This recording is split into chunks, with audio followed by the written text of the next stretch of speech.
Zach, that's it. We're just rolling. We're just rolling with it. Whatever we get is what we get. At a certain point, you just gotta accept reality, right? Yep. Yep. Absolutely. We have reached the point that I often refer to in our line of work that I cannot say within the first 5 minutes of the video. I know exactly that point, and correct. We're at it. You know The the second I point. had to turn on, the second I had to put on push to talk, I'm thinking to myself, I'm not putting in any more effort today. That is the line. That's That's it. the end of I the even effort. I even took my pants off. Like I'm done. Zach, you're not supposed to do that before the purity test stream. Oh, don't worry, they're not coming back on for the purity test stream. Oh, We're just gonna start there. don't say coming back on. It's Ugh. Ugh. This is a raunchy episode. Zach, already a raunchy episode. I hope the theory fits. Zach, I'm not gonna do that bit about Foster's Home for Imaginary Friends. I decided it wasn't funny. Really? Instead, Because I had a bit to vamp off of that with. oh, I had part two ready to go. well, that sure is a shame. It's gone. Wait, can I do my part two as a part one? It makes its own interesting bit. Oh, sure. Yeah, you tell me the response to that, and we can have people guess what the Foster's Home for Imaginary Friends bit was. So yeah, and this is great because it's so unrelated. I mean, it is related, but it doesn't seem related. I guess is the way that I put it. And this is probably one of the worst jokes I do consistently from like I don't know. I don't want to say moral sense, but from a like I don't know censorship friendly sense. Whenever somebody has like a really public fall from grace, I pretend they're an old friend I haven't caught up with in a while to my like roommates and friends. So occasionally I'm like, yeah, and this friend who was like really big into cryptocurrency, his name was like Sam, and we would just like chat all the time. He went and made some like company starts with an F or something. I don't know. I should check up and see how he's doing. He was like a really cool dude, real honest fellow. I do this with anybody who falls from grace for any reason because I find it funny. And my roommates actually like didn't quite catch on that I did this joke like pretty much every time until I pointed it out. They always laugh every single time, but I like point out to them like that's just like a thing I do. And they're like, "Oh yeah, you do that, don't you?" So yeah, whenever a politician resigns, whenever a like person says some really like controversial take online, I'm like, man, I wonder how my buddy's doing right now. I haven't talked to him in a while. Zach, I like this bit. I don't know if that bit's for everybody, but that bit sure is for me. But yeah, that is exactly like the sense of humor that would appeal to like this is like an influence we have on each other. Is that I probably started doing that joke because I knew you would like die laughing from it. Zach, is this all the Tetris pieces? Oh, let me watch your stream before I make that call. I think this is all the Tetris pieces. I don't. I don't know if. Yeah. Yeah. I think that looks correct. Wait, there's another L block. There's one that faces the other way. Yeah, there's another L and there's another S. But oops. Oh no. I have saved over the Patreon document. No! Why would you do this? I didn't mean to. I was trying to hit the undo button. You're going to have to send it to me again. But not today. No, just save it now. It's good. It's back to the original. Oh, yeah, there it is. You're right. we solved the disaster, everybody. We did it, everybody. Let's go. Oh, my God. What a disaster. Oh, my God. So Zach, you want to move on to the video, or do you want to do another bit? Oh goodness, is that good enough of a bit? Like, I didn't want to say any name that would have been particularly like dark. Oh wait, no, there's a good one. Hold on, wait, no, let me do the math on that one. Nope, not doing that one. Oh my God. Okay. Because occasionally I do it when like somebody notable dies, and not not ready to pull that one off. Man, no. Back in the '90s, I was friends with a former Buffalo Bill, and he always gave me some really solid advice. Oh no. Uh, Oh no. Oh no. Oh no. Oh no. Zach. yeah. Zach, no. What? What's wrong? What's wrong with Jim Kelly? Who'd you think I was talking about?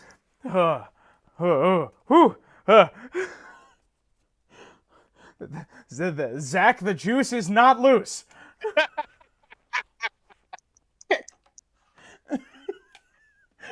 And if this is your first experience with this channel, welcome to the show. Zach, Welcome to the show. we're doing a roundup today. Ooh boy. Yeah, it's been a while since we've done one of those. I figure we don't have too much time, right? We have a stream to do after this. I figure this could be a short little one that we could also stretch out to be a little long if we want it to be. Absolutely, I'm on board for that. All right, Zach. I hope that you're excited. I hope that you're on board with this. Because I've been planning to do this for a while now, but I was actually like hanging out in a Glidus stream recently, and like the subject came up, and I was like, let's do that video. Zach, welcome to the Dragon Roundup. We talked about this very early on in the channel. Oh yeah. This is a very old idea. Oh yeah. Let's see. How are we gonna do this? Let's see. Dragons. Because the discussion that was being had. I'm gonna go off on a little bit of a tangent here. The discussion that was being had. They were talking about the Cinema Sins video, and the discussion was about how it doesn't make any sense for Alicent to be saying to Rhaenys, by the way, spoilers for the first season only of, no, I retract that. Mild spoilers for all of House of the Dragon from here. Mild spoilers. It's not going to ruin your viewing experience, but we are going to talk about things that are going to happen. Alicent says to Rhaenys, she's trying to convince her to be on her side. Alicent says to Rhaenys, if you come to our side, Rhaenyra may be convinced. And the CinemaSins individual was like, that doesn't make any sense. Alicent's team has 3 dragons, and the other team has 7 dragons. Yeah. And that, oh my god, does that not account for Vhagar? Yeah, that's like saying your team only has 3 planes, while we have 7 planes.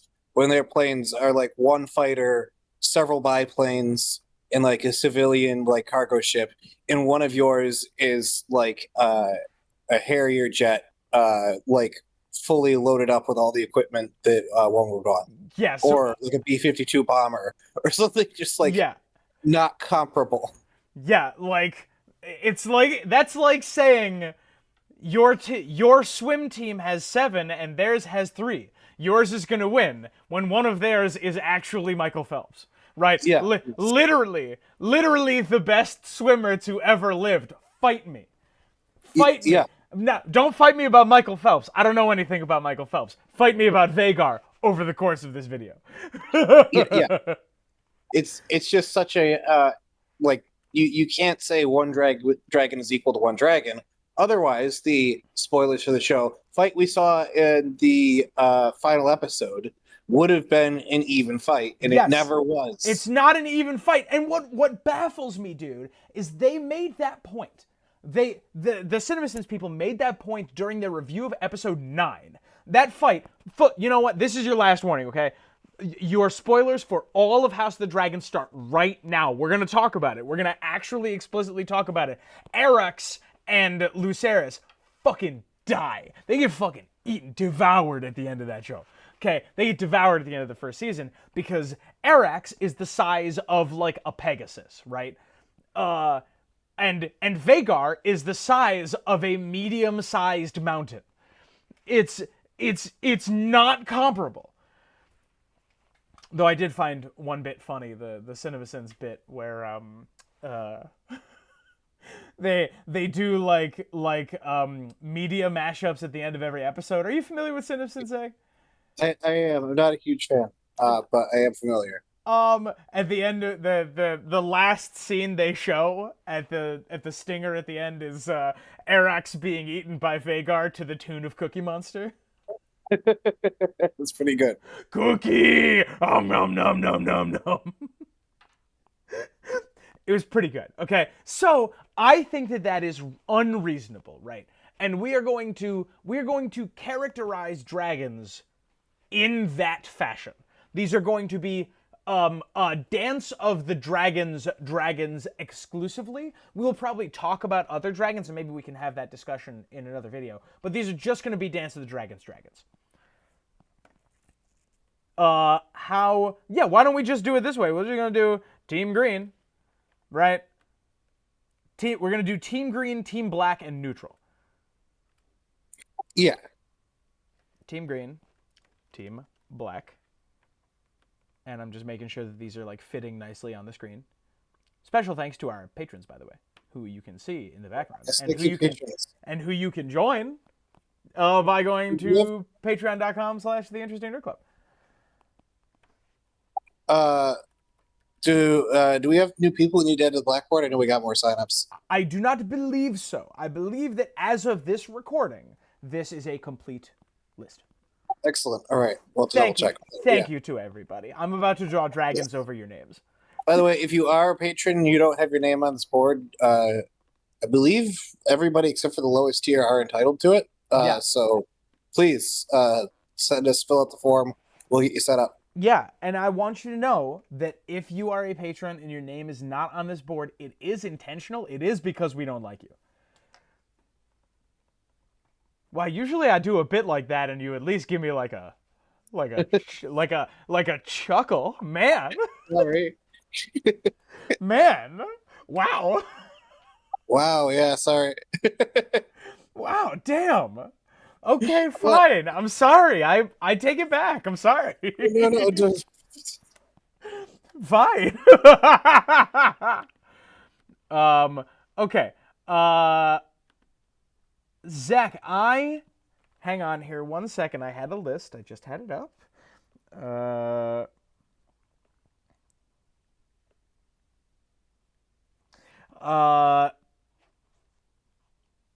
There we go.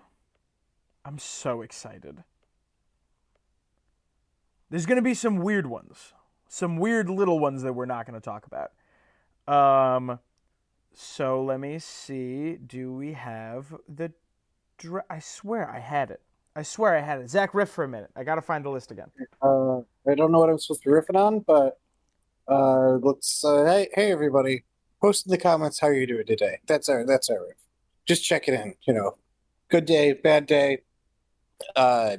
Eaten by a dragon, piloted by your cousin. Yeah, were you eaten by a dragon, or were you eaten by a dragon, if you know what I mean?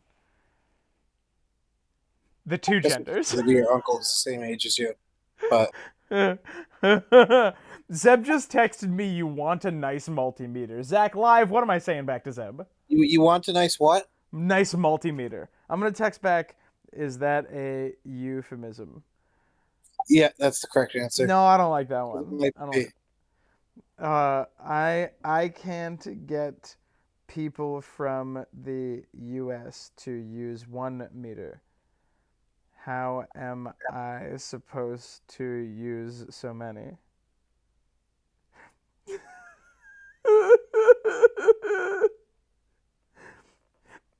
Oh, wait, no. Let me go again. This is America. We use multi-feet here. There we go. That's the one. Yeah, there it is. Yeah. All right, we'll see what she says in a couple of minutes. Yes. Oh, no, I was looking up a thing. I closed my phone and set it to the side. Oh, no. No. Oh, my God.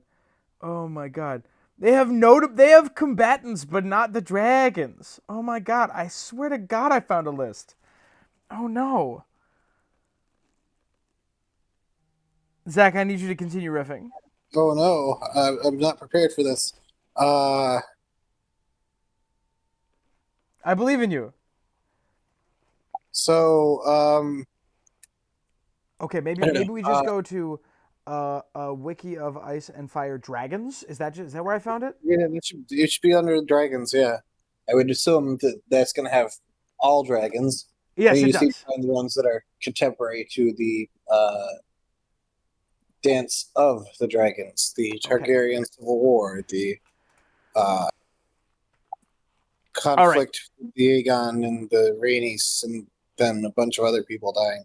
This is a list of all of the dragons mentioned in the series. Um so if we miss any, tell us. But we're definitely going to get the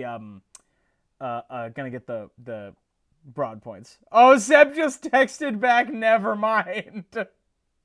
It's No. correct. No. Okay. Okay. All right, Zach. Name a dragon. Sheep Stealer. Sheep Stealer. My favorite name for a dragon. I'm gonna Very, very try. practical.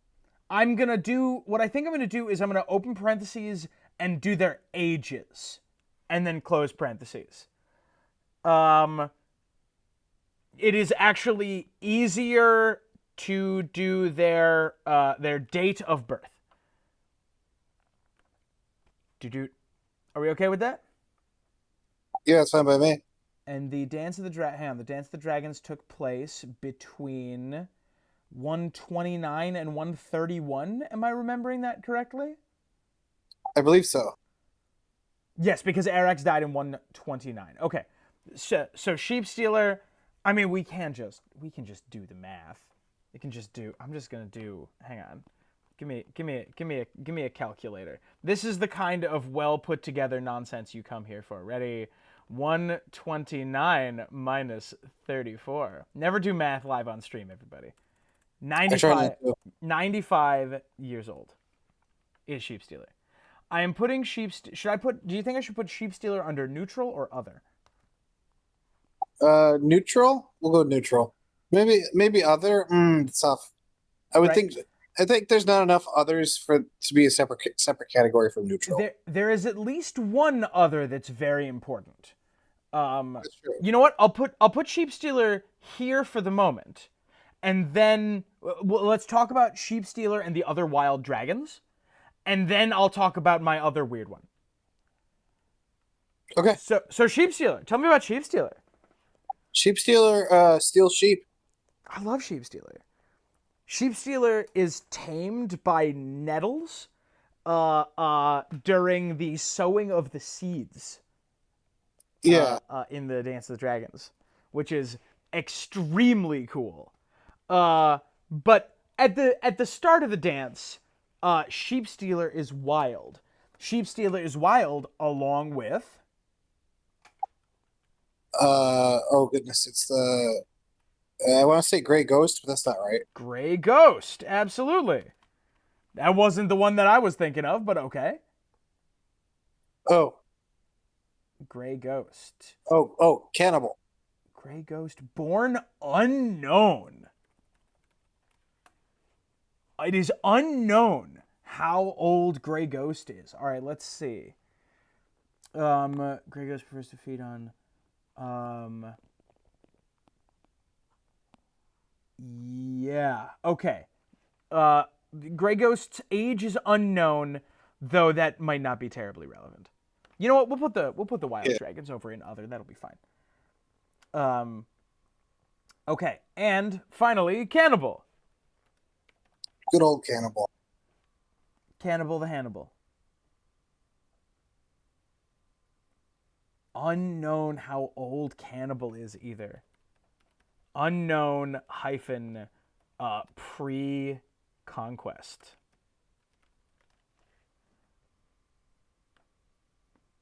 And those are the only things we know about the three wild dragons. The other two wild dragons, I should say. Please Yes. be black in the background. Take me to here and give me this. And we're actually going to move you guys over here. Because the other major other category is absolutely 100%. I don't know why we're doing it this way. I don't know why we started with the others and neutrals. But the other 100% sea smoke. Zach, why is sea smoke in the other category? Good question. I don't know if I can articulate it. Go. In the Dance of the Dragons, in sea smoke's only 29, by the way.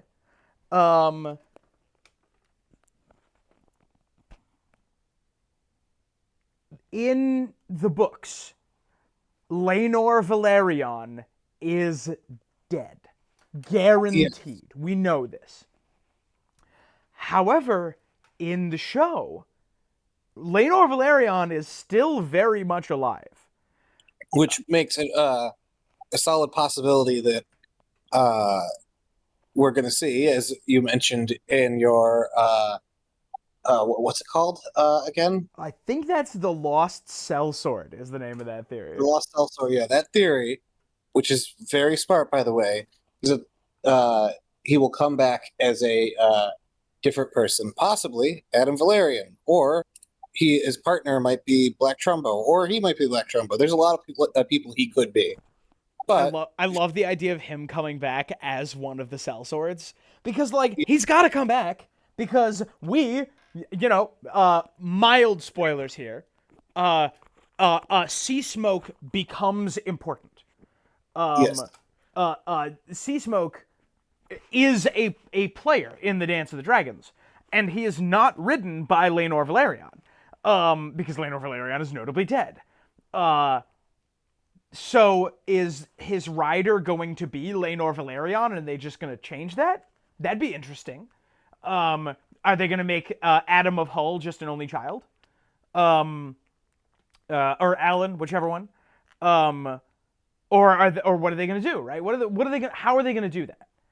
I am of the opinion that like it is like popularly understood, but in the fandom that dragons cannot take another rider while their current rider is still alive. I am of the opinion that that is not very strongly supported in the text. What we know is that it is unprecedented. yeah, But it is unprecedented because most people are, I assert, because most people are extremely protective of their dragons and are not going to let new people ride their dragons. But Laenor and is it Adam or Alan who rides Sea Smoke? Hang on. Laenor and that individual, Adam of Hull, would be brothers. And yes, I assert that it totally tracks for me. Right? It totally tracks for me that yeah. that's okay, right? I agree with that take. Yes, that actually just makes a lot of sense. Yeah.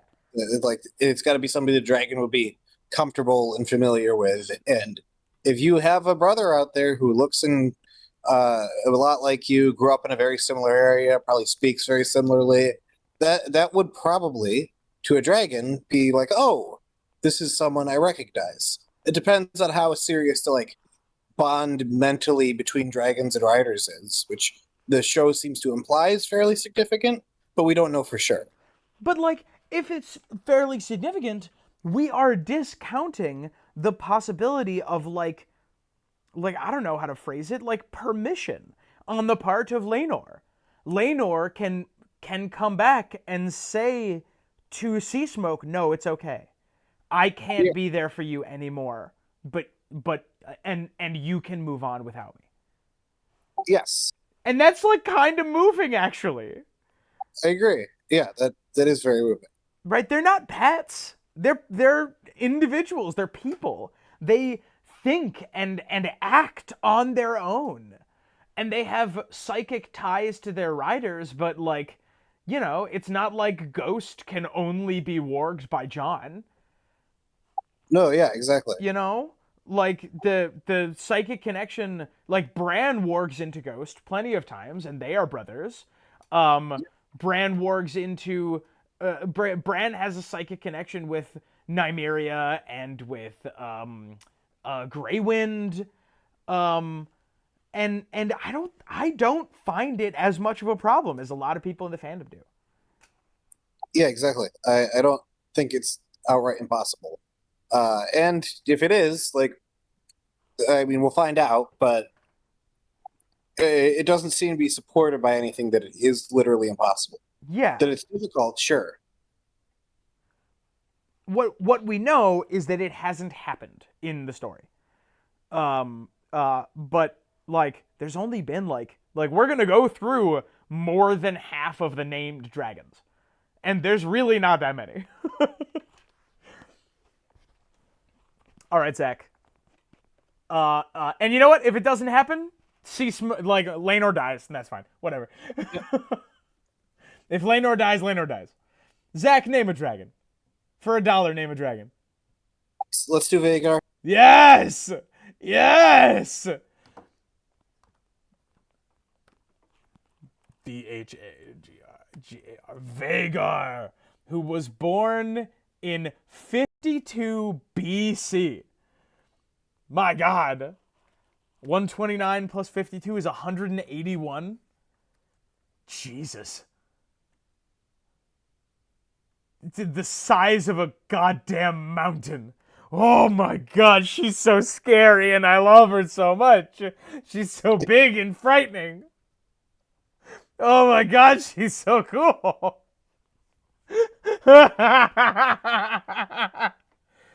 Oh my God. Oh, here's a cool thing.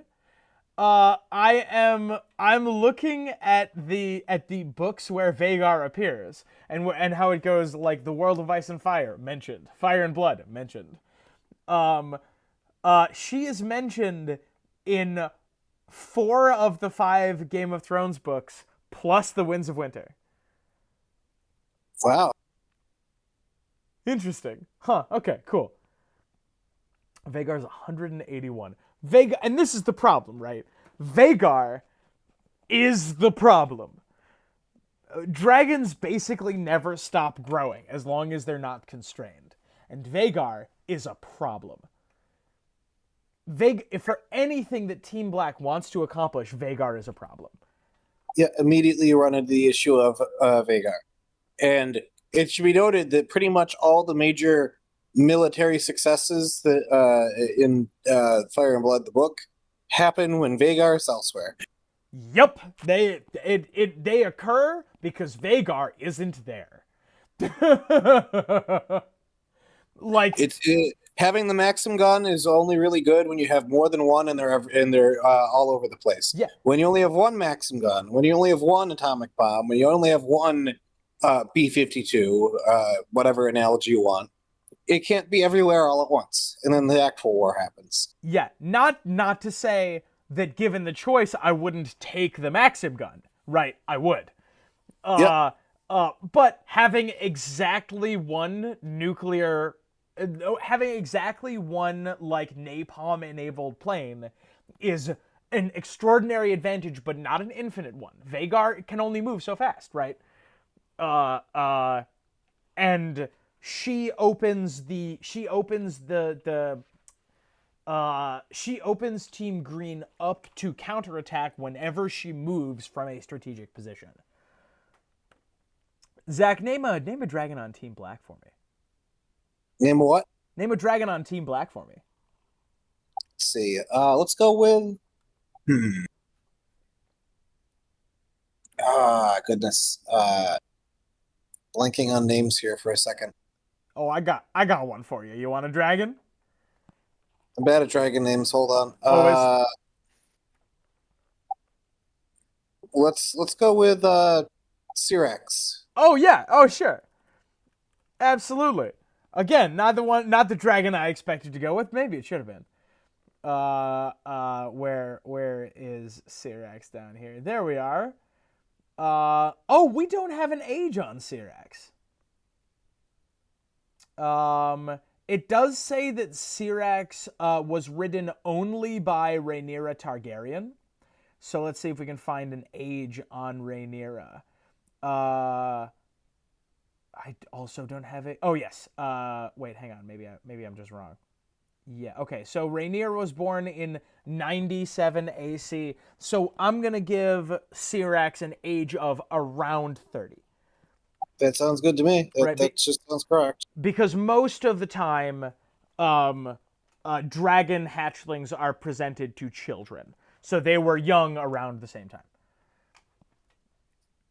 Syrax, by the way,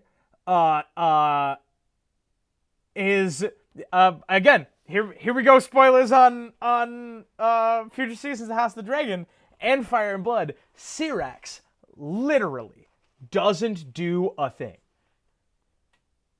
the entire series. Literally doesn't do anything. That's true. Yep, because Rhaenyra Targaryen never rides into battle on her. And I hope that is something that they will consider fixing. Well, I say fixing. It is an interesting character trait for Rhaenyra to never ride out. But I don't like it. And I would find it more compelling if she did, because this is her throne and she's fighting for it, and she's also pissed that her kid is dead. And to never ride out is, I think, not in line with what the Rhaenyra in the show is likely to do. Yeah, exactly. Show Rhaenyra, who is different personality-wise to some extent from book Rhaenyra, is would be my opinion, although we don't get to see book Rhaenyra as closely. But show Rhaenyra feels like she would take the stand at some point. Maybe it's when her back's against the wall, but she would definitely do it. Absolutely. Zach, give me another dragon. How about my favorite? No, I'm sorry. I can't say that. My favorite is Vhagar. How about my second favorite? Give me your second favorite. Is Caraxes. Caraxes is a very good second favorite. Caraxes. It's the internet's favorite wiggly boy.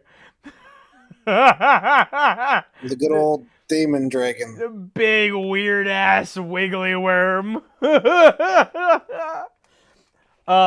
Caraxes is listed as one of the only dragons who might stand a chance of taking on Vhagar.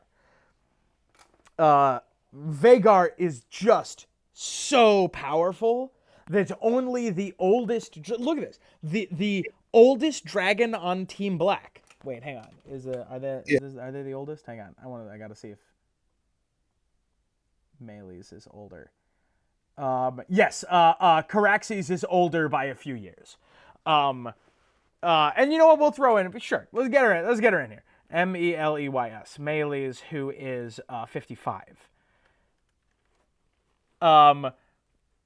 The oldest dragon on Team Green is older than the ages of the 3 oldest dragons combined on Team Black. Yeah, and dragons don't stop growing. Yup. Oh, yeah. Caraxes is not half the size of Vhagar. Caraxes is an eighth the size of Vhagar. Y'all have seen the show. Vhagar is too big. Caraxes is long, but has no bulk. And in a one-on-one fight, in Fire and Blood, dragons don't use fire most of the time. They use claws. They use physical combat. Because it's more effective, because dragons broadly are fireproof. So in a hypothetical fight between Vhagar and Caraxes, it would be the two of them ensnared together. And if Caraxes ever got ensnared with Vhagar, Caraxes is fucking dead. Yep. It's over right there. Ready for this? Spoilers. Yep. That's what happens. That's what happens at the end of the thing. Caraxes, it's actually the whole thing. That's the best scene in the Dance of the Dragons right there. That's the thing. That was one of my favorite ones. Well, actually, that's not my favorite scene. My favorite scene is and again, we're deep in spoilers, storming of the dragon pit, Oh, you're which right. Okay. I was in awe listening to. It was like living through like uh, there are certain days that are just like I witnessed something very very important that like history books are going to be written about. That's the scene that justifies what you're listening to being a history book. Is the Yep. testimony you get of that? Absolutely. Oh my god, the the voice acting of the shepherd is extraordinary. Yes, I have a theory about the shepherd, but Okay. I'm going to do that for another day. Okay. We'll come back to it. All right. So we have Caraxes ridden by Damon, and Meles ridden by Rhaenys, who are both at this point solidly on Team Black. Meles was neutral, but has moved into Team Black's camp as of the end of the first season of House of the Dragon.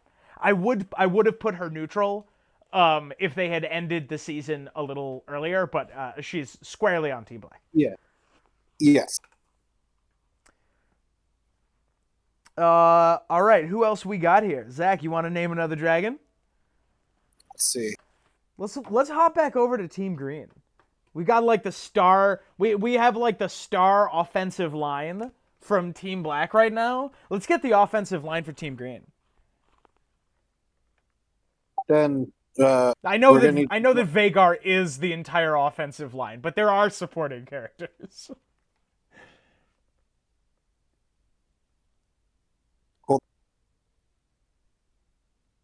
Uh, why don't we talk about Helena's dragon, Oh my god, absolutely. Dreamfire? Absolutely. Let's talk about Dreamfire. Absolutely. Uh Dreamfire, who I believe we have seen? Question mark? I think we saw Maybe. her in the bottom of the dragon pit. Dreamfire. Oh, I did not know this. Dreamfire is 98 years old. Shit, I did not know that. Holy shit. And people are like, these nerds are out here talking about how Team Green is outmatched. This Dreamfire is 98, born in or shortly before 32 AC. She is 90, right? Yeah, 97. She's 97 years old. Don't do math on stream, kids. I'm gonna move Meles up here just a little bit. Another thing that we have to note about Dreamfire, and not Dreamfire necessarily, but Helena specifically. Helena Yes. does not appear to be a fighter in this storyline, right? No. Yeah. Speaking of the storming of the dragon pit, I believe that that's where Dreamfire dies. That's correct. Dreamfire is beautiful, wonderful, excellent. She reminds me a lot of is it Sapphira from Aragon? Like Yes. I that's how I always pictured her in my head. A truly gorgeous dragon who again doesn't do anything. Yeah. Uh, um, Dreamfire is not ridden in combat by Helena in the book at all. Again, I would be interested in seeing if that is a change that they are going to make. That'll be Because an interesting one. Helena is a very different character in the books than in the show.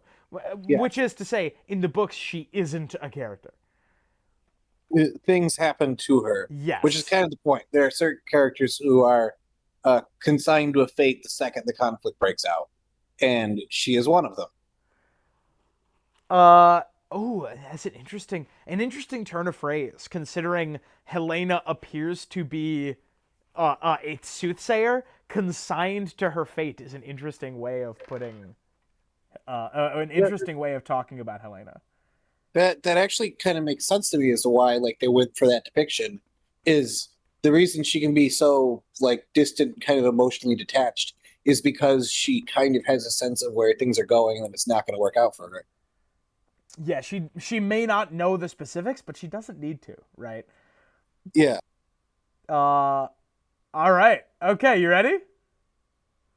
How about some more dragons? How about the most beautiful dragon in the Seven Kingdoms, at least according to Aegon's PR team? How about Sunfire? Good old Sunfire. Absolutely. Uh, Again, I don't have an age for Sunfire. Male dragon. Okay. Huge and heavy display. Yeah, I do not. Okay, Sunfire's egg hatched on Dragonstone, though his exact year has not been stated. He was described as being a young dragon in 120 AC. Likely to have been older than Tessarion. Okay. So again, we're gonna use the same logic as with Syrax. We are going to assume that he was a hatchling when given to Aegon. So we're gonna say 107 to 129 is 22. So we're gonna say he's around 20 years old, something like that. Sunfire, and while we're talking about it, let's discuss Tessarion. Now, we're getting the green kids out of the way, and we're gonna say with Tessarion around 15, something like that.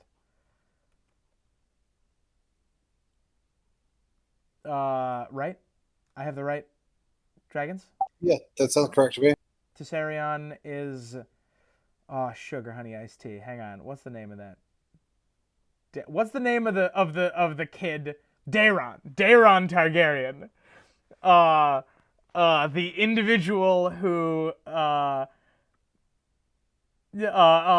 has been done so dirty by the show so far. Yep. Daeron, who I expect the cold open of season 2. I expect the cold open to be Daeron in Old Town getting news of the outbreak of war. That's my prediction for season 2. Tessarion, known as the Blue Queen, an extremely formidable dragon. But formidable when not against other dragons. It looks. Yeah. Daron is gonna be in the second season. That's great because Yep. I thought he was gonna be Sir not appearing in this show. we did. Technically speaking, we got confirmation of Daeron. We had in the opening credits of the last episode, we see the blood trails from Alicent and Viserys. We see 3 blood trails go straight down, those being Aegon, Helena, and Aemond, and one that snakes off to the side, which is Daeron. Man, they do it. That's so dirty. It is. It's so dirty. Hang on, Zach. You're gonna have to riff because I need to get my charger. Hey everybody, we're riffing here again. I'm very bad at remembering dragon names, apparently.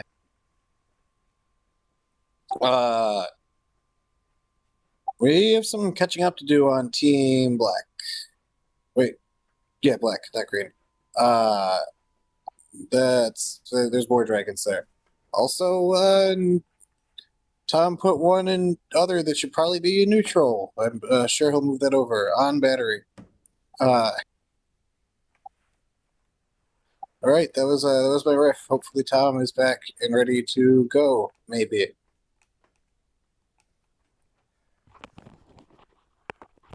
Every birdie.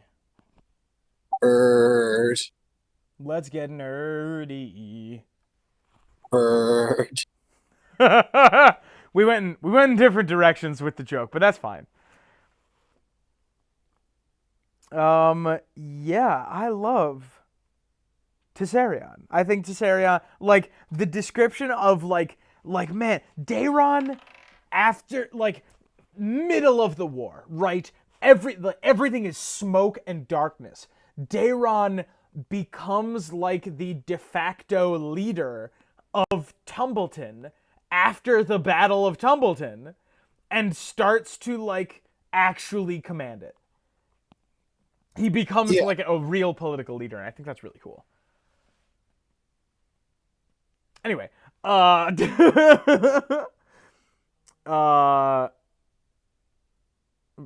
Zeb says, but for real, want a fairly nice multimeter. What am I gonna respond with this time, Zach? How many is multi? How many meters are in it?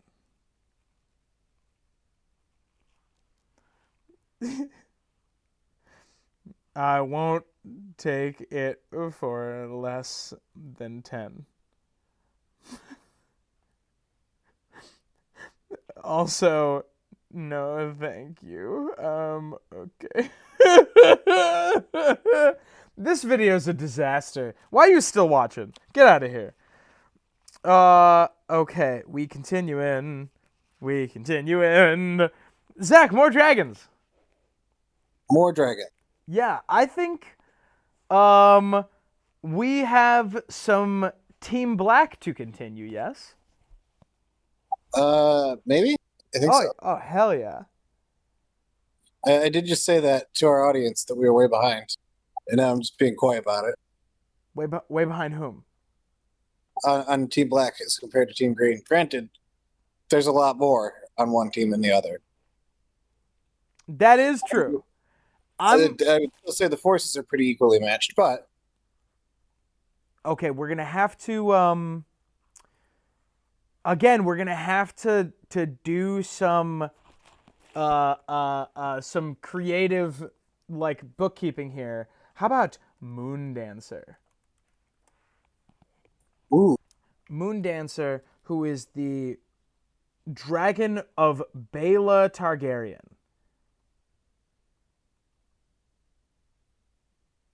Her horns were very quick, both in the sky and on the ground. Moondancer was not considered large enough to carry the then 13-year-old Baela Targaryen upon her back, but a year later she was able to mount the dragon. So, yeah, that seems about correct to me. Tessarion is, I believe, is described as being barely large enough to hold, Daeron. And maybe I actually put Tessarion's age as too high. I put him at 15. The wiki does describe him as being a third the size of Sunfire, so maybe I should move that to 10. I'm going to do that with Moondancer too. Around 10 years old. Right? Something to that effect. Boop, boop. And I think I am going to... I'm going to... Do you have a problem with me changing that for Daeron? Oh, did we lose Zach? No, is this the time when he forgot to press push to talk? Yep, correct. No problem. You're yeah! Good. All right. There we go. Tessarion, around 10 years old. The specifics don't matter, because dragons age and grow at different rates. For example, I believe that Caraxes is notably larger than Meles, even though they're about the same age. But that doesn't matter, right? We're fine. Let's see, who else do we have in here?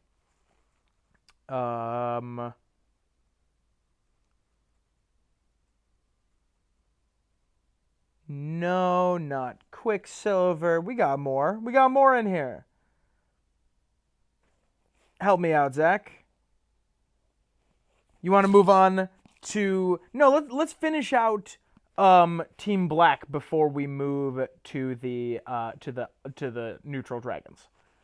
Yes. Also, should Sea Smoke be a neutral, or is Other a good spot? I I think was curious about that. Other is a good spot because it's so weird, right? It's true. He is unclaimed and in a very strange position. In fact, I think that Other is a better place for him. Like, I would sooner put Sheep Stealer under Team Black than Sea Smoke, because, like, man, might they just write Sea Smoke out of the show? Question mark. I don't know. They could. Might Sea Smoke and Lanor become a new rogue faction? Maybe. Maybe the Rogue Prince is actually Lanor.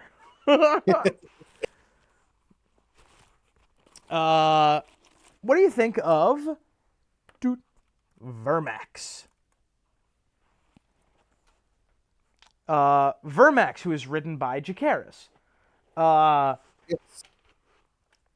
who is born between 114 and 120. So I'm going to give him the same deal. I'm going to give him about 10.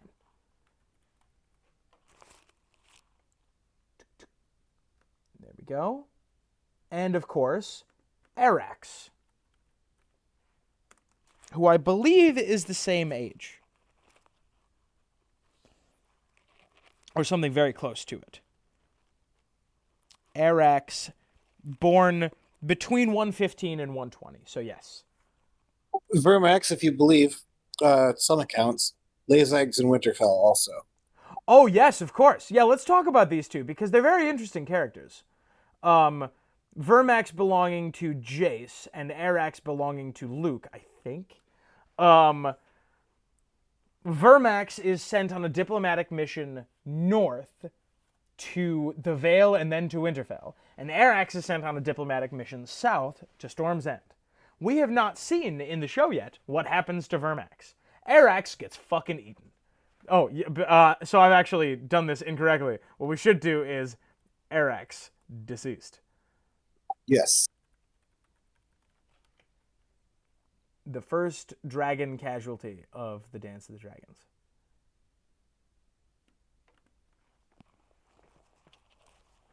And that is a huge dang problem, right?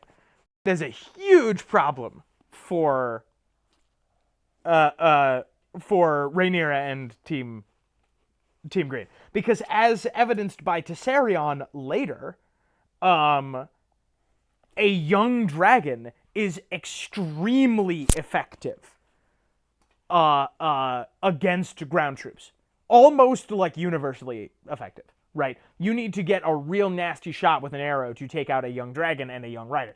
And the removal of one of those pieces from the board is extremely significant. Yeah. So we now have, I believe, and I'm going to go ahead and scroll. I think that is the principal dragons for both sides. I think so. Manly's, Meraxes, Morgul, Morning. Morgul will come back to. Rhaegal is not important. Shriekos will come back to. Silverwing will come back to. Terrax. Who's Terrax? Oh, yes. Never mind. Terrax was the dragon ridden by Gennara Bellaris, a noblewoman and dragon rider from Valyria over Sothorios. Cool. Truth. Tyraxes, owned by Joffrey Valerion. I'm so sorry.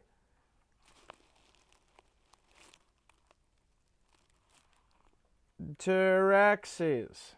I'm sorry. I meant no offense. Who is... Yeah, about the same. Around 10. So, let's look at this again, Zach. Right? Let's look at this and analyze that criticism that the CinemaSins friends were delivering. Okay, when looking at it like this, 7 over here is indeed, and we're pretending that we don't have Melees for the moment, right? Because Melees was the one that Alicent was trying to convince not to fight. If we pull Melees out of this equation, the age of all of these is, hang on, 50s, 58, 68, 78, 88, 98, 128. All of them together are around the same. We have to count Eric's also. Say again? Remember. We'd have to count Eric. Eric's wasn't dead yet, so we'd have to count Eric's also. You're so right. Absolutely. And around to Team Black. Absolutely. The total age of the dragons is 30. That's what, 88, 98, 108, 118, 128. 128. All of them together are a match for Dreamfire. Yeah, the Dreamfire and Vhagar alone would make it like a Team Green advantage. Yes. Now, granted, there is not a strong advantage. There is strength in numbers. Yes, there is a and the Dance of the Dragons does descend into hit and run tactics in a lot of cases. That's important, right? That's important to remember. The amount of blood you would have to give up, the amount of dragon riders and dragons you'd have to sacrifice to take out 1, 2 dragons would be pretty much your entire force. And Dreamfire does not end up being terribly useful, but that's not relevant, right? That's nobody knows that at this moment, right? Nobody knows that looking forward, and we, as show watchers, also don't know that, right? I like Helena and wouldn't be surprised if she does some shit after some things, which I am not going to spoil.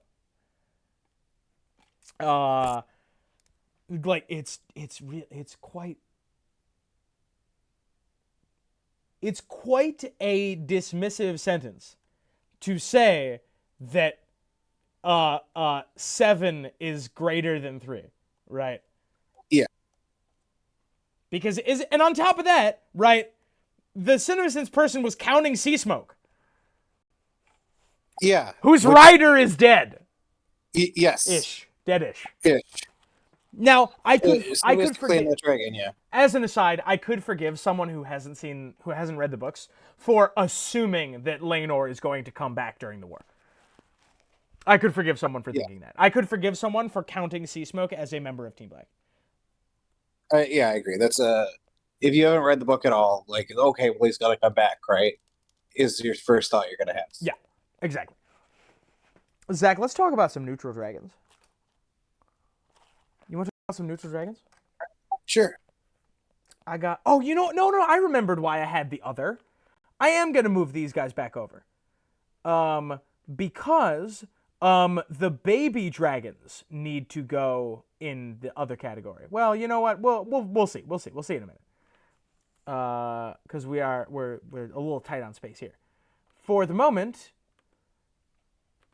how about let's talk about them, right? Who are our neutral dragons? Our currently unclaimed dragons. Currently on neither side of the conflict? Correct. I'm going to go back to the dragon list here.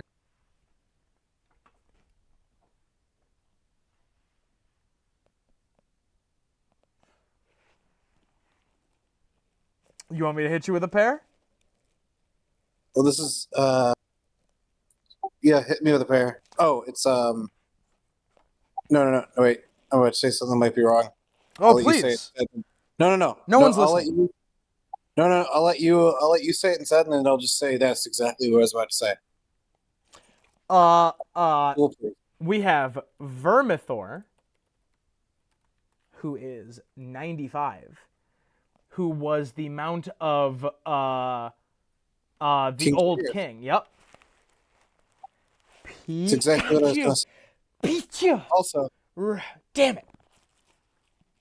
Damn it. Also, Fuck. that's the one that Hugh Hammer eyes, right? Absolutely. And then we also have Off the White, Written by Silverwing. Silverwing, yeah, Wait, other way around. other way around, yeah. Who is 41, 20, about 90, I think? Hang on. We're going to the calculator. 129 minus 42, let's say. I heard 80, so we'll call her about 90. I heard somebody. This is a take us on Reddit. They were announcing Bob Odenkirk was going to be in something or other, and they said there's basically no like movie or TV show that I don't want to see Bob Odenkirk in. And somebody followed up, House of the Dragon question mark, and I don't know if this was my thought or somebody's comment. Probably both. My immediate thought was he'd be an amazing Off the White. Let me see. Oh, Bob Odenkirk is Better Call Saul. Yes. You want Bob Odenkirk as Ulf White? Have you ever seen Mr. Show? I haven't. Mr. Show was the sketch comedy show he did with God, I'm forgetting his name. David Cross and a bunch of other people. That's where Jack Black got famous from. Sarah Silverman came from that show, I'm pretty sure. It was a huge thing on HBO back in the day. I think he does a lot of goofy characters, but we also know he can do serious roles really well. Who better to play the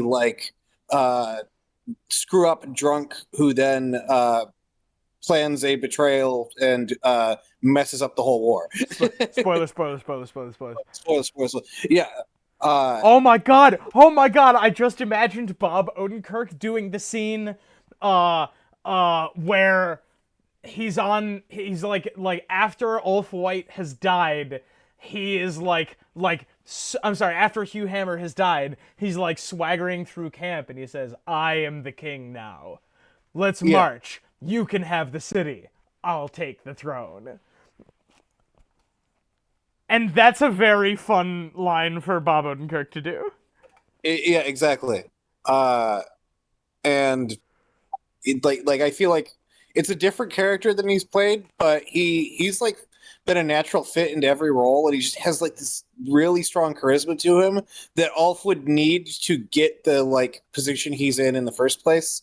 Not just his dragon riding ability, but him and Hugh Hammer do have an appreciable amount of support until they piss it all away by being themselves.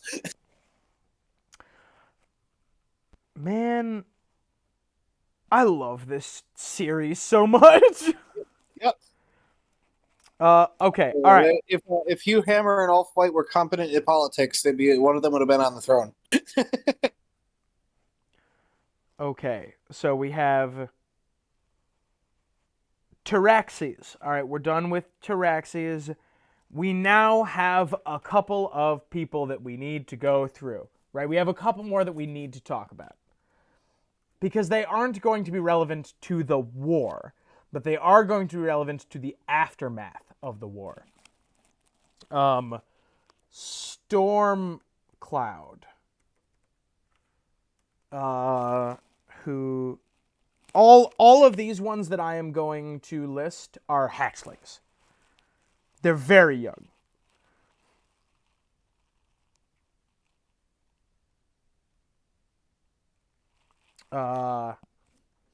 Shrikos. Yes, take me. You know what? Just take me to the storming of the dragon pit. Take me to the storming of the dragon pit. Yeah, please. To the military. Oh, the storm. Oh, there it is. Yes, please tell me 20,000 of the shepherd's lambs died at the storming of the dragon pit. My God. And Morgul. All of whom are too young to be relevant, but all of whom are killed in the storming of the dragon pit. Man, what a terrible scene that's going to be. What a terrible, incredible scene that's going to be. It has the potential to be one of my favorite scenes of all time if they nail it in the show the way that George R. Martin nailed it in the books. Because I was on a like train listening to that, and I was just like fucking in awe, staring out my window, listening to the events. It's some of his best writing. It might be my favorite thing he's ever written. That's a very good take. It's a very, very like powerful scene because there's so much going on, and all of it is interesting and compelling. Because there's so many narratives in one moment that is itself a fascinating scene, and that's what George R. R. Martin's so good at. Is he can put a lot of context into a moment that would have made a good scene if you went in knowing nothing. Oh my god. That's what I love about the Battle of the Blackwater so much is you could watch that as just medieval combat and be entertained, or read that as just medieval combat and be entertained. But there's so many storylines going through it at the same time that it's just compelling, word for word in the books and shot for shot in the show.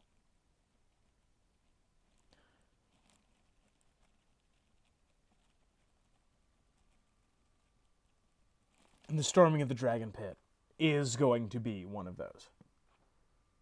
Right? It's going to be one of those scenes that people watch over and over and over and over.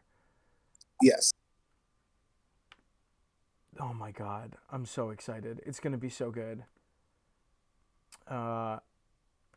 It's my god.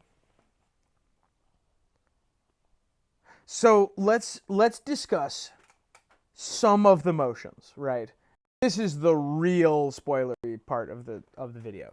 Not that the whole thing hasn't been spoilery. Sea smoke, according to what we believe happens.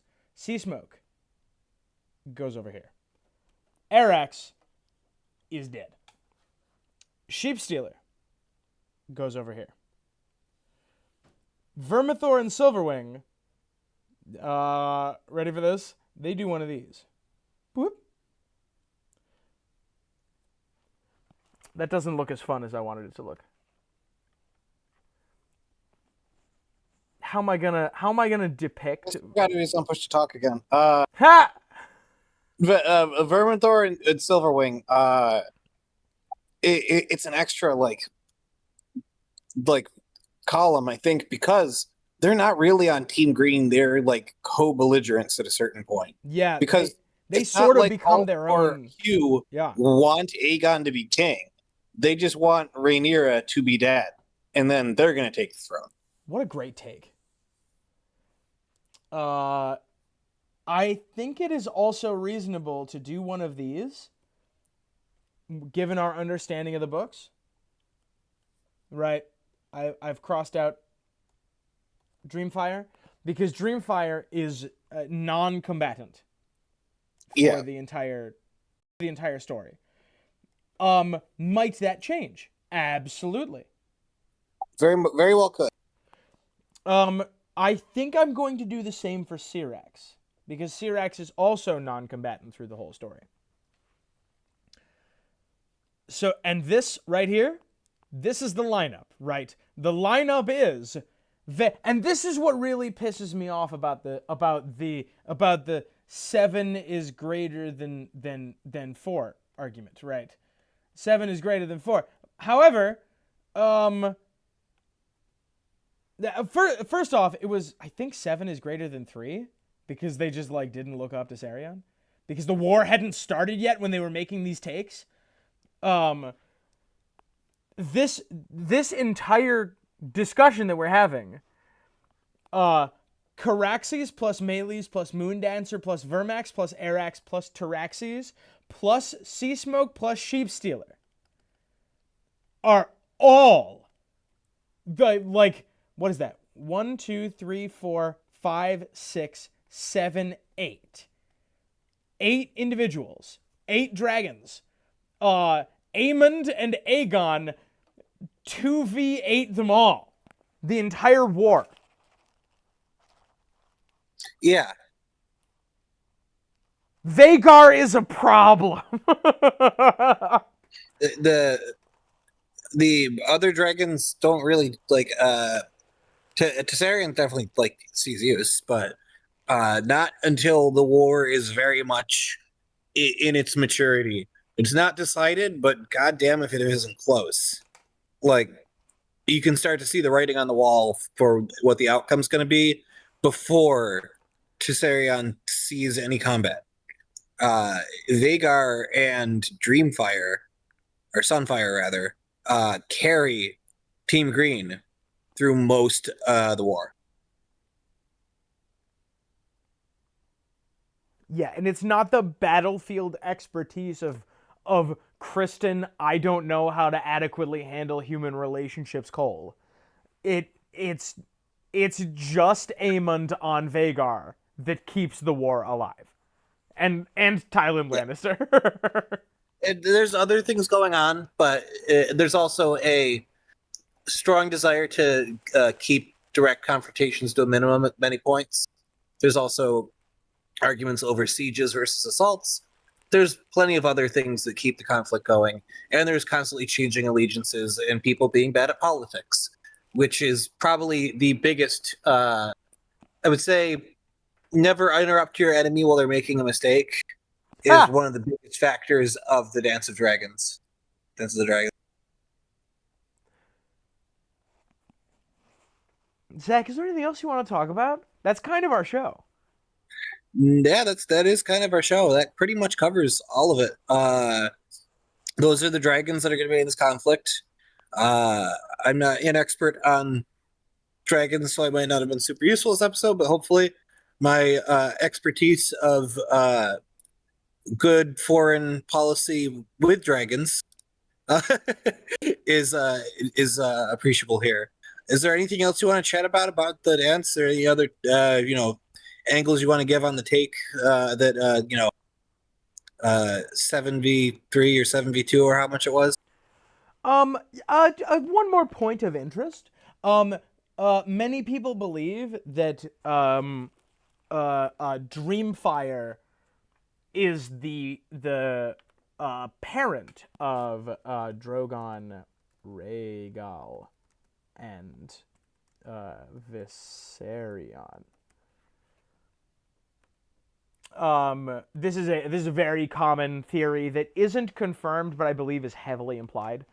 I've actually never heard this theory before. That makes perfect sense. Yeah, and I believe, and this appears to hold in House of the Dragon, because number one, Dreamfire grows unusually quickly, and Daenerys' dragons grow unusually quickly, and all of the dragons in House of the Dragon have like really interesting, unique designs. Dreamfire is 100% the closest in design to Drogon, Rhaegal, and Viserion. Let's just look her up real quick. Yeah, yes, that's definitely. Dreamfire has the look of Dany's dragons. From what I've seen, people depict Dreamfire as. Although this is all just fan drawings, but why are you not show? She shows up in the show. Oh, she does. I don't remember seeing. Yeah, that's her. her. There we go. Yeah, look at her. Yeah, that just looks like the way they drew Drogon. Right, that just looks like Drogon. Right. Is this it? Is this yeah, there's Drogon, there's Dreamfire, right? They're very similar individuals, yes. Right? So, and I think that is an interesting and enjoyable little addition that they've added in House of the Dragon, right? It's really obvious that Caraxes has a very different design from Drogon. Yes. That's what I really dig, is that there's distinct styles of dragon, that they all just look generic, because they could have easily done, they all just sort of look like Drogon, and they would have had every reason to do that, because it's just easier, and it could be like, look, it's the way dragons look in this world. I'm glad they decide, you know what, no, we're going to have them all have some different variations. We're going to give them some personality. We're just gonna end the episode with Zach and I looking at pictures of Vhagar. It's a very good picture. Cookies. Nom nom nom nom. See, and this is like the famous illustration. We're just talking about things y'all can't see. This is the famous illustration of the fight between the fight over Storm's End between Vhagar and Arax, and this is not a good representation. Yeah, Vhagar should be bigger. Yeah, this is not even a good representation, right? Yeah. Vhagar is too big. There it is. That's the representation. There it is. It's that famous still frame that's been passed around the internet of Arax flying through the storm and Vhagar flying over him, and the freaking Jaws shadow passes over Arax. Yes. It's horrible.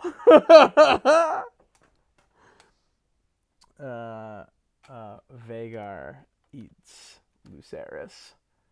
There we go. I should say, Tom, there's a couple. If we want to pivot back and do one last thing with our dragons here, Oh, sure, yeah. why don't we jump to the end of the conflict since they're spoiling everything and show the ones that make it out alive? Oh, sure, yeah. I like this plan. You ready to start? Let's see if we can strike them in order. Can I do this? Hang on. Yeah, you can do it. I believe in you. In this order, I believe it's Melee's first. Yeah. Right? I think it's... Hang on. Maybe I can't do this. Yeah, because the battles get very confused in my brain. Because there's a big, like, spurt of battles that happen very quickly, one right after the other. Yeah. Then there's some pauses in the conflicts where it's mostly, like, I think it's... smaller battles. I think it is next... Melee's dies, and then it's the sowing of the seeds, and then it's the Battle of the Gullet, where I think Vermax dies. I think. Yes. This all tracks for me so far. And then everybody lasts a while. Everybody lasts a while, and then I think it's Tumbleton, right? Then it's Tumbleton, Vermithor, Silverwing. Oh, I'm sorry, Vermithor, Vhagar. I'm sorry, God damn it, Vermithor, Tessarion, Sea Smoke. We lose at that time, I believe. Am I right so far? Are you fact checking me? I'm not fact checking. You gotta be fact checking me. If I'm doing this, you gotta be fact checking. What if I'm wrong on the internet? Everybody will know. Yeah, everybody will know that you were wrong on the internet. Let's see.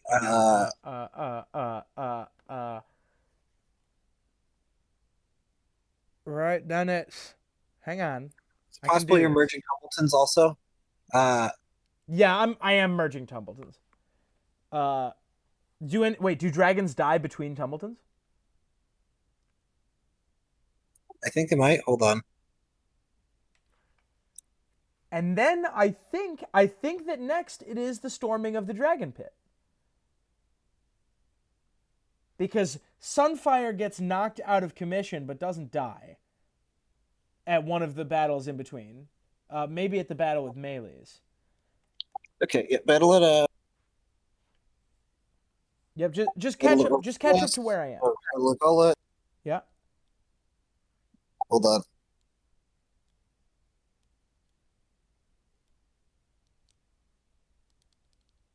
Yeah, I think I'm doing this right. Yeah. No dragons are harmed during the fall of King's Landing. Yep. Right, and then the Tumbletons after that. No dragons die at the Butcher's Ball. Yep. Sea Smoke comes in and does some reinforcements south of the Butcher's Ball. Because Adam of Hull rides out from King's Landing against the wishes of Rhaenyra. And then it's second Tumbleton after Butcher's Ball, right? Only over the Battle of Tumbleton did dragons truly dance. Let's see. I don't think they do. They die at Tumbleton. Oh, I think. 100%. Oh yeah. Yep. I think it's in Tumbleton they die at. Yeah. Or am I Yeah, wrong? but the Tumbletons are grouped very close together. But there's the battle over the God's Eye in between them. Oh, the Battle of the God's Eye is before the second Battle of Tumbleton? I did not know that. Dragon Pit. Yep. I have They have before second Tumbleton.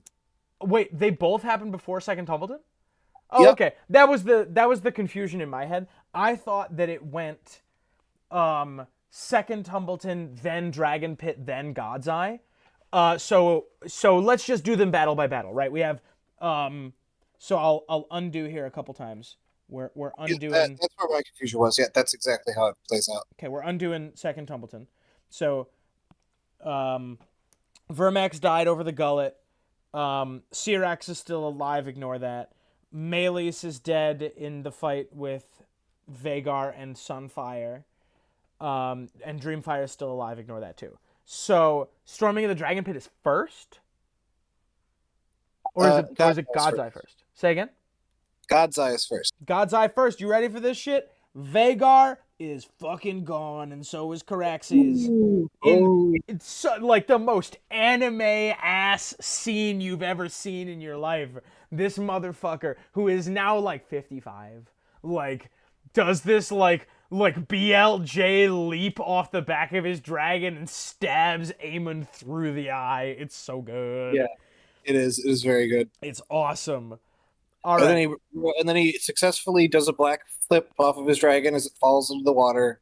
Throws his sword down because he's never going to need it again, and retires happily with Nettles as they fly away on Sheepstealer. Yeah, she rides in on Sheepstealer and catches him out of the air like Appa in Avatar. When this happens to the show, this wasn't a joke; it was a prediction. Absolutely, as is the case with everything. All right, then the Dragon Pit. Dreamfire is dead at the Dragon Pit. Syrax is dead at the Dragon Pit. Caraxes is dead at the Dragon Pit, and so are Stormcloud, Shrikos, and Morgul. Which is just so sad. Syrax did not deserve that, but Stormcloud, Shrikos, and Morgul definitely didn't deserve that. Yeah. Then, second Tumbleton, I believe Seasmoke dies in the second battle of Tumbleton as does Vermithor, but Tessarion dies at... No, they all die at the same time. Right? Yep. And then Silverwing, like, in this horrible scene, Silverwing, like, flies out to the battlefield and, like, tries to pick up Vermithor's wing. Like, tries to, like, wake up the dead body of Vermithor. Which is just so sad. Yeah. I believe that at some point between... the timeline gets a little confused. Wait, no, I think your Silverwing is, I think, still alive by the end. Yeah, I didn't take her out. She's still on there. Oh, yeah. I believe some point between these events, Grey Ghost dies, is eaten by Sunfire. Yes. So now, what we have left at the quote-unquote end of the Dance of the Dragons are Moondancer, who is a baby, Sunfire, Silverwing, and Sheepstealer. Moondancer is killed by Sunfire in the last battle over Dragonstone. And in a truly heartbreaking scene. Yeah. Sunfire, I believe, dies of his wounds from the fight with Moondancer some weeks later? Question mark? Yeah. So what we are left with is Silverwing, Sheepstealer, and Damon's two kids are Bela and Reyna. And I believe Bela rode Moondancer and died in that fight. And Reyna has a dragon. Reyna does have a dragon. I don't know who it is, but Reyna hatches a hatchling at some point over the course of these events, and that hatchling lived with her in the Vale. It never really amounts to anything. Yeah, at least as far as we know. Maybe that is the last dragon, quote unquote last dragon, who lives through the end of lives through the beginning of the Dunk and Egg stories. But it's hard to know. I'm actually gonna check on that real fast. Let's see. What is that dragon's name? No, no, no. Morning. That dragon's name is Morning. Died sometime between 136 and 153. So, does make it out. Right, yes, absolutely. Dies somewhere between 136 and 153 because we know that Dunk gets the story from Sir Arlen, his knight. He gets the story of how he saw the last dragon. And I assume that must be in 153. There's actually a page for it. Yeah, 153 in King's Landing. The last dragon belonging to House Targaryen died young in 153 during the latter part of the reign of King Aegon III, the Dragonbane. Her death marked the extinction of dragons in Westeros. The last dragon had been a green female who had lived in King's Landing. She was sickly, small, misshapen, and stunted with withered wings. Her name is not known. So that might be a child of Morning or just a different dragon entirely. Absolutely. But it put Morning must have died before that dragon died. For sure. That can't be Morning. Extremely cool.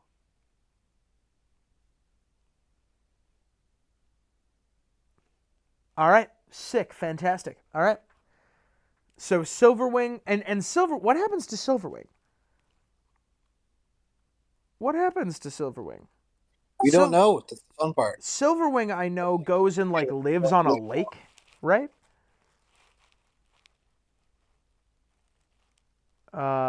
Later life is the section for Silverwing. At Tumbleton, Lord Unwin Peak offered 1,000 golden dragons to any knight of noble birth able to claim Silverwing. Out of the 3 men who came forth, the first had his arm torn off and the second burned to death. The third man changed his mind. Silverwing was one of only 4 dragons still alive at the end of the dance. Oh yeah, because they're cannibal. Although accustomed to men, Silverwing became wild during the reign of Aegon III and made her lair in a small island in Red Lake in the northwest of the Reach. When seeking a new dragon to replace the late Sunfire, Aegon rejected Lord Boros Baratheon's suggestion of Silverwing, as he was too weak to travel across the war-torn country to Red Lake or mount a grown dragon. Silverwing continued living at Red Lake during the regency of King Aegon III Targaryen. Period. That's the end. That's the end of it. What do you mean that's the end of it? How could that be the end of it? Zach? What do you mean? What do you mean that's the last? How could that possibly be? There's a dragon, like, hanging out. A formerly ridden dragon. My God. That's insane. I forgot to talk again. Hey! Take a drink. Ooh. We have a rough idea of where Sheepstealer went, like Mountains of the Moon with Nettles, probably became the fire witch they talk about that inspired the Burned Men. Like, that's been postulated. Where the hell did Silverwing go? Yeah, what the fuck is up with Silverwing? Taking theory suggestions, what the fuck is up with Silverwing? Cannibal is black as coal. I'm really glad. It's very cool that we got all of the 4 remaining dragons at the end of the Dance of the Dragons. Cool. And in 132 AC, it was said that during the burial of Lord Corlys Velaryon, the cannibal took wing and flew salute to the deceased. However, Archmaester Gildane notes that this latter may be an embellishment of the story, since cannibal would have been more likely to eat the corpse than to salute it.